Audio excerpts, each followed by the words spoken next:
दिल्ली सरकार का फीस विधेयक। शाहदरा विधानसभा क्षेत्र के विधायक श्री संजय गोयल ने दिल्ली सरकार के द्वारा फीस वृद्धि विधेयक का पूर्ण समर्थन किया है। संजय गोयल ने कहा कि इस विधेयक से सभी निजी स्कूल 3 साल में केवल एक बार ही फीस बढ़ा सकेंगे। गोयल साहब, जो दिल्ली सरकार का शिक्षा विधेयक है, कुछ अभिभावकों के अनुसार उसमें विसंगतियां हैं, वो कैसे दूर होंगी? देखिए, पहली बात तो कोई विसंगति नहीं है जो विपक्ष द्वारा उठाया जा रहा है, क्योंकि अभिभावकों को तो बहुत बड़ा फायदा है और पूरी दिल्ली के अंदर अभिभावक इसका वेलकम कर रहे हैं। तो और पूरे डिटेल्ड वे में बाकायदा लिखा गया है, इसमें 3 साल में एक बार फीस बढ़ेगी। पहली बात तो जो हर बार स्कूल मैनेजमेंट फीस बढ़ाता था उस पर खत्म कर दिया है, 3 साल में एक बार बढ़ेगी। और सेशन स्टार्ट होने से पहले स्कूल मैनेजमेंट को, समिति को बताना होगा कि मैं फीस बढ़ाना चाहता हूँ, उसके क्यों बढ़ाना चाहता है उसको बताना पड़ेगा कि भाई क्या क्या वजह है उसकी।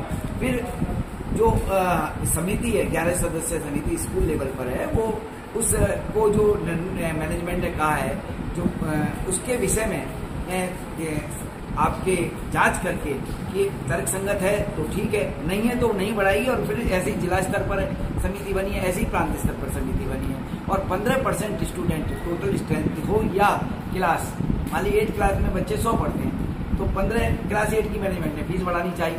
तो 15% का मतलब 15 अभिभावक खाली वो अपनी ऑब्जेक्शन समिति के सामने रख सकते हैं और वो अभिभावक के माध्यम से उसकी अपील सुनी जाएगी और अपील पर बाकायदा त्रिस्तरीय समिति जो है वो कार्य करेगी, स्कूल लेवल की, जिला स्तर की, प्रांत स्तर की। सर, बड़े स्तर पर अभी भी कुछ स्कूल ऐसे हैं जो जर्जर इमारतों में चल रहे हैं, उम्मीद करें कि उनकी नई बिल्डिंग्स बनाई जाएगी। देखिए, हाँ, जो दिल्ली सरकार के जो पहले जो सत्ता, क्योंकि अभी तो हमारे कुछ मात्र 6 महीने हुए सरकार में, और अब सारी बिल्डिंगें जहाँ जहाँ जर्जर स्थिति में बाकायदा उनकी रिपोर्ट लेकर और रिपोर्ट उन पर कार्य चालू होने वाला है। जैसे मेरे यहाँ ही एक विधानसभा में, अपनी विधानसभा में शाहदरा वार्ड में बाबूराम स्कूल है, वो जर्जर स्थिति में पिछले मेरे को पता लगा कि उसमें फंड भी लगाया गया, लेकिन वो फंड कहाँ गया मेरे को नहीं पता है।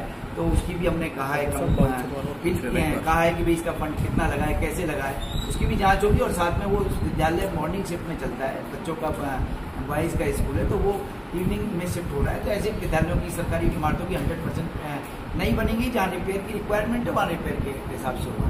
सर, सरकार का तर्क है कि 3 साल में एक बार फीस बढ़ेगी, तो जो टीचर्स हैं उम्मीद करें क्योंकि उनकी हर साल पे बढ़ेगी। देखिए, मैं आपको बताता हूँ, पे तो जितना बढ़ता है एक साथ में कभी भी किसी भी अब कहने की वो नहीं है आवश्यकता, लेकिन सरकारी नियमों के अनुसार प्रत्येक तनख्वाह हर साल नहीं बढ़ती है। कहीं डीए की प्रॉब्लम आती है तो डीए जितना महंगाई बढ़ती जाती है उस हिसाब से कुछ रेशो बढ़ता है। तो उसमें मैंने बताया ना, मैनेजमेंट कमेटी का यदि कोई ऑब्जेक्शन होगा तो जांच समिति उसको समिति अपने लेवल पे देखेगी और देखकर उसको व्यवस्था करेगी, लेकिन प्राइवेट स्कूलों में 3 साल में ही फीस बढ़ेगी। सर, दिल्ली सरकार के अनुपात के अनुसार प्रति माह दिल्ली सरकार शिक्षा पर 7,500 रुपये लगभग खर्च करती है।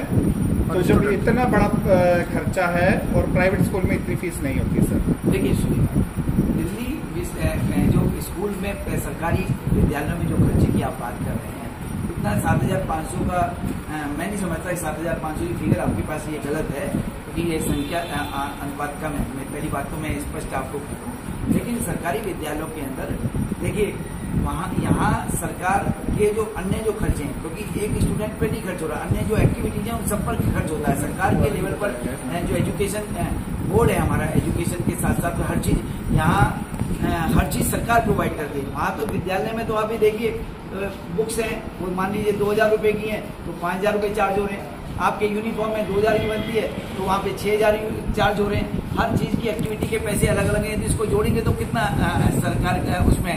लेकिन सरकारी विद्यालयों में हमारी प्राथमिकता जो इस समय दिल्ली में हमारी माननीय मुख्यमंत्री श्रीमती रेखा गुप्ता जी और हमारे माननीय शिक्षा मंत्री श्री आशीष सूद जी और हम सब विधायकों का दायित्व है कि जो पहली सरकार थी प्रचार प्रसार में ज़्यादा ध्यान लगाती थी। हमारा शिक्षा का मॉडल होगा कि हर बच्चा पास तो हो, साथ में पास के साथ अच्छे मार्क्स आए, जिसको उसकी दिल्ली यूनिवर्सिटी में, इंद्रप्रस्थ यूनिवर्सिटी में, अन्य जो अच्छी यूनिवर्सिटीज हैं देश की, उनमें उनका एडमिशन मिले। ये हमारी प्राथमिकता है। अभी जो आया आंकड़ा के 7,000 नहीं, कुछ कम भी हो सकती है राशि, लेकिन ऐसा नहीं हो सकता कि उतनी राशि का वाउचर प्रत्येक पढ़ने वाले बच्चे के पूरे विश्व में। देखिए, सरकार के माध्यम से स्कूल में एजुकेशन की व्यवस्था की जाती है और फ्री ऑफ कॉस्ट की जाती है। ऐसा नहीं कि उनको वाउचर दे दिया जाए तो फिर तो और उनकी मनमानी होगी।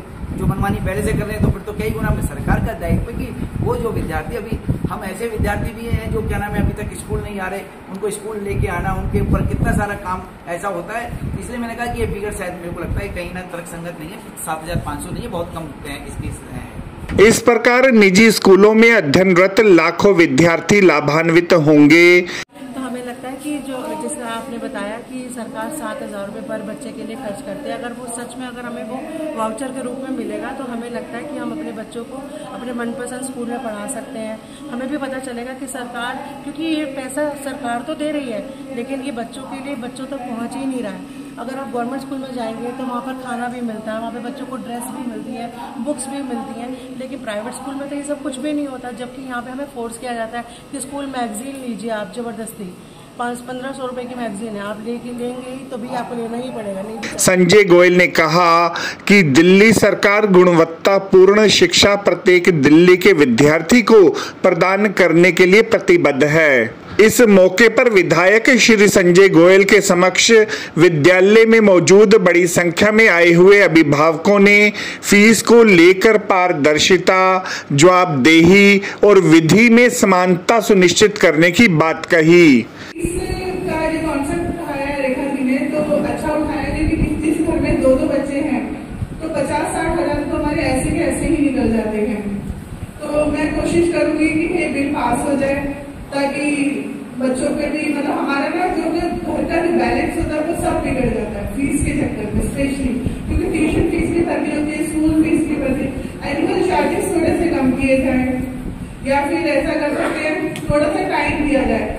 एक मैम ने सही बोला कि ये लोग पेपर भी नहीं देते, एग्जाम लोग देते हैं कि पहले फीस सबमिट करो उसके बाद हम एग्जाम दिलवाएंगे।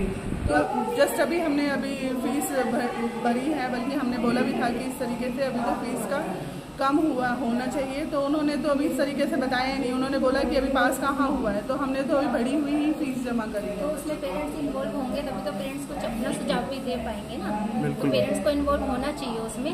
अभिभावक कुछ बोलेंगे, कुछ अपने सुझाव देंगे तो कुछ आगे कुछ स्कूल वालों को वो पड़ेगा।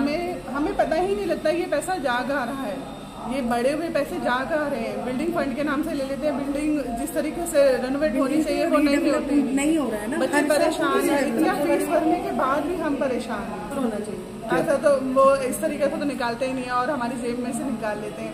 इस तरीके से तो आया ही नहीं है कि हमारे पास वाउचर आने चाहिए, होना चाहिए। का जो अधिकार है और हम ही अभिभावक है, हमारे ही बच्चे पढ़ रहे हैं और हमसे ही जानकारी नहीं ली जाएगी, जब हमारे को ही पावर नहीं मिलेगी तो फायदा क्या, क्योंकि हमारे ही बच्चे पढ़ रहे हैं, हम ही पैसे दे रहे हैं। इस अवसर पर आए हुए विभिन्न अभिभावकों की समस्याओं को विधायक श्री संजय गोयल ने ध्यानपूर्वक सुना और उन समस्याओं का न्यायोचित समाधान करने की बात कही। इस अवसर पर अनेक अभिभावकों ने कहा कि उनके बच्चे जिन विद्यालयों में अध्ययनरत हैं वहां पर बिना आवश्यकता स्कूल बच्चों को स्कूल मैगजीन लेने के लिए आर्थिक बोझ डालता है।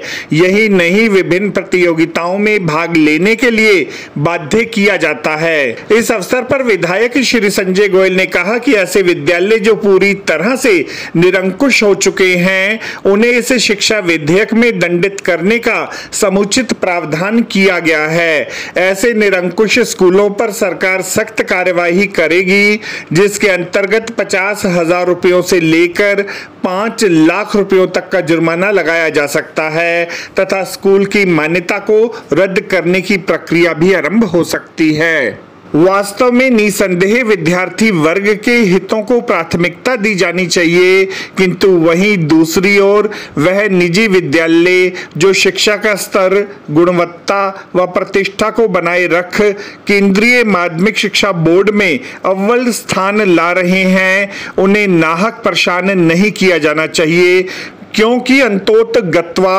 अभिभावक, सरकार, प्रशासन व समाज विश्व स्तरीय शिक्षा को बढ़ावा देने के लिए सक्रिय है।